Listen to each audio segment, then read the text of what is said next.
Graça e paz vão ser multiplicados todos os dias de nossa vida. E nesse momento onde nós queremos meditar sobre o Evangelho concluído de Lucas, capítulo 6, e sobre o tema, vamos buscar a felicidade real. Sejamos bem-aventurados. Pode sentar-se. Queridos irmãos, queridas irmãs em Cristo Jesus estava ensinando numa planície, curando muitas e muitas pessoas, cegos, surdos, aleijados, endemoniados. Todos estavam sendo curados porque o texto diz de Jesus saía o poder de Deus. E aquelas pessoas, então, a partir do momento da cura, elas passavam a ter uma nova vida. Era um antigozo daquilo que vai acontecer no céu, onde nós seremos curados de todas as enfermidades, seremos revestidos nesse corpo que agora é falho, é corruptível por causa do pecado, e lá nós seremos incorruptíveis, seremos para sempre perfeitos. Essas pessoas chegavam a Jesus e saíam dali diferentes. E então, quando Jesus está ensinando, está curando, de repente ele para e olha para os discípulos e começa dizendo: bem-aventurados sois vós. E então ele cita 4 características. Ele fala: bem-aventurados vós que são pobres, que têm fome, que choram, que são perseguidos por causa do meu nome. Justamente Jesus chama de bem-aventurados, e o termo aqui é muito felizes ou realmente felizes. Jesus chama aquelas pessoas que o mundo, que os incrédulos julgam como infelizes. Pessoas que têm fome, pessoas que são pobres, pessoas que choram, pessoas que são perseguidas. Como é que podem ser felizes? Jesus disse: vocês, discípulos, vocês que estão passando por tudo isso, vocês são felizes. A primeira bem-aventurança para os discípulos é porque vocês são pobres. Os discípulos não possuíam riquezas materiais onde eles podiam se apegar. Eles não eram abastados. A felicidade para eles passava por Jesus. O estar ali com Jesus é que os fazia felizes. Esta era a sua verdadeira riqueza. E essa bem-aventurança vale para hoje também. É impossível ser feliz sem crer em Jesus como Salvador. No versículo 21, a segunda bem-aventurança é dirigida para os discípulos, e Jesus diz: vós que têm fome. Pessoas que não têm muita comida, não esbanjam comida, que às vezes passam necessidades. E na verdade esse ter fome está vinculado ao ser pobre. A pessoa pobre é privada de algumas coisas que ela precisa para a sua sobrevivência, inclusive comida. E Jesus garante que eles serão fartos, porque eles estão se alimentando do pão da vida, da água da vida, que é o próprio Jesus. A terceira bem-aventurança dirigida aos discípulos é quando eles choram. Eles choram porque eles são sensíveis à maldade diante da rebeldia do mundo. Eles choram porque veem, inclusive parentes de Jesus, pessoas que se criaram com Jesus, desprezando o amor de Jesus, a mensagem da salvação, todo o carinho que Jesus tem por eles. E eles choram. E Jesus diz que eles vão rir. Porque no céu não haverá mais choro de tristeza. Lá só haverá alegria. E no versículo 22, a quarta bem-aventurança é reservada àqueles que são perseguidos por causa de Jesus. Não é uma perseguição política, mas é uma perseguição por se seguir a Jesus. aquelas pessoas que dedicam sua vida a Jesus, elas estão sendo perseguidas pelo motivo correto. Elas são desprezadas, elas são ridicularizadas, ou, como diz lá no Salmo 1, como lemos muitas vezes, sofrem escárnio. E como vemos isso hoje em dia também, as pessoas zombam dos cristãos, ridicularizam os cristãos. Volta e meia eu vejo textos dizendo: esses pobres crentes, esses evangélicos. E agora, com o carnaval se aproximando, quanto escárnio novamente que nós vamos ver quando, com certeza, como sempre acontece, colocam Jesus na pele de um travesti, de uma lésbica, de um gay, escarnecendo de Deus. Isso não dói só para o cristão, isso com certeza dói muito para Deus.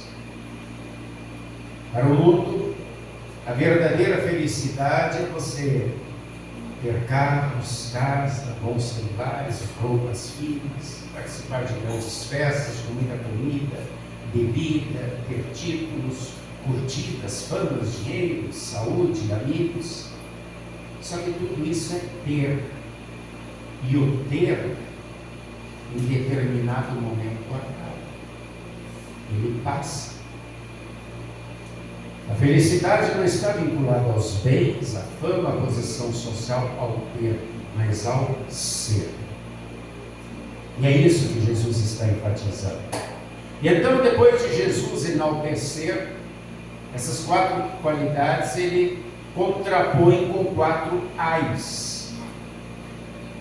Esses ais são vereditos dirigidos sobre qualidades e estados que os seres humanos consideram desejáveis para si. E Jesus declara infelizes os ricos, os saciados, os que riem e aqueles que procuram viver agradando as outras pessoas. O que se presencia e as pessoas buscam é felicidade, riqueza, muita comida, bebida, elogio, fama, e Jesus diz que esses são infelizes. É importante observar que o ai no grego no grego ele é uma expressão de pesar, de lástima, de compaixão, e não uma terrível ameaça como a gente diz: ai de você. Não é desse sentido, que pena, lastimado, coitado dos ricos, dos saciados, dos que riem, dos que buscam fama, que vivem na ilusão pensando que são felizes, porque acabarão por se frustrar, porque tudo isso acaba. O primeiro ai é para os ricos. Ele é o oposto da primeira bem-aventurança. A riqueza, ela predispõe os seres humanos a pensar que não tem necessidade de ninguém, nem de nada, e principalmente que não necessitam de Deus, porque tudo depende das suas conquistas, do seu poder financeiro.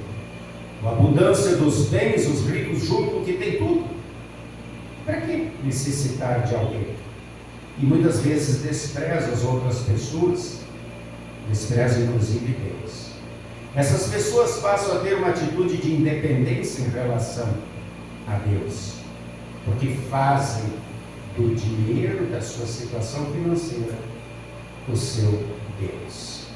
E aqui esse verbo, essa palavra que significa riqueza, ela quer significar uma pessoa que não depende de ninguém para nada.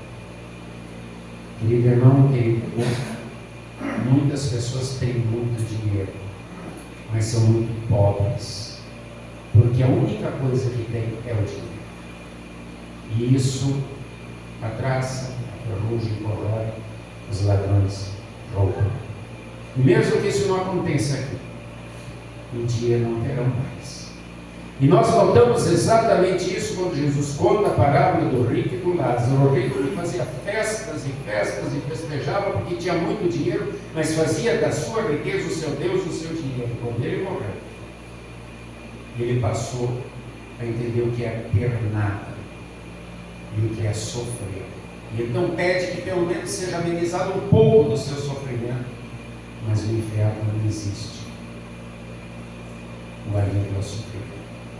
Enquanto que Lázaro, que não tinha nada, tinha apenas Deus, recebeu o céu como herança. O segundo ai é pronunciado contra os fardos. Estar fardo é semelhante a ser muito rico. O fardo é aquele que não necessita de nada. Aquele que tem tudo, o dinheiro lhe proporciona tudo. Por isso que a Bíblia diz que o amor ao dinheiro é a raiz de todos os males. Não é só a questão de ter dinheiro. Existem muitos ricos na Bíblia, foram abençoados por Deus. Mas aquele apegar-se ao dinheiro, fazer do dinheiro, como dizia Lutero, seu Deus mamão, aquilo que não pode faltar, eu preciso mais. E é isso que me basta, é isso que me faz ser fardo. Quanto mais feliz eu sou. Segundo Jesus, uma ilusão. O terceiro ai menciona aqueles que riem, ou seja, aqueles que se deliciam por causa do dinheiro, por serem fartos, estão sempre participando de festas, e muita alegria, muita futilidade, muito luxo. Só que esse tipo de alegria é como a alegria do carnaval, que é apenas uma folia momentânea, mas que acaba e aí vem a ressaca. No quarto ai é para aqueles que querem ser elogiados, aqueles que procuram agradar, como dizem os gregos e troianos, receberem elogios, receberem curtidas, por fazerem sempre o politicamente correto, estarem sempre de bem com a vida, com a sensação de pertencimento, porque fazem aquilo que o mundo cobra deles. Estão sempre dentro do quadradinho e aí se sentem muito realizados. E a Bíblia diz que ou agradamos a Deus ou agradamos o mundo. Querido irmão, querida irmã, a quem nós estamos agradando? A Deus ou o que nós valorizamos como sendo o mais importante na nossa vida? Aquilo que temos, que conquistamos, ou aquilo que nós somos através do que Cristo realizou em nós? Filhos amados e abençoados por Deus, pessoas que estavam indo para o inferno por causa dos seus pecados, mas que agora foram limpos e são chamados de filhos amados de Deus, e que tenha certeza que mesmo que passam muitas vezes por dificuldades aqui, mas um dia estarão na glória eterna, onde não haverá mais pobreza, nem choro, nem dor, porque estaremos com Deus. Qual é a escolha que você faz para a sua vida? Você é um bem-aventurado? Você é de fato e de verdade feliz? Concluindo, ser bem-aventurado pobre é ser humilde e reconhecer que tudo que temos é presente de Deus, bens materiais e bens espirituais. Isso nos satisfaz e nos torna agradecidos. Segundo, ser bem-aventurado tendo fome e sede da verdadeira palavra de Deus, que é Jesus, sempre,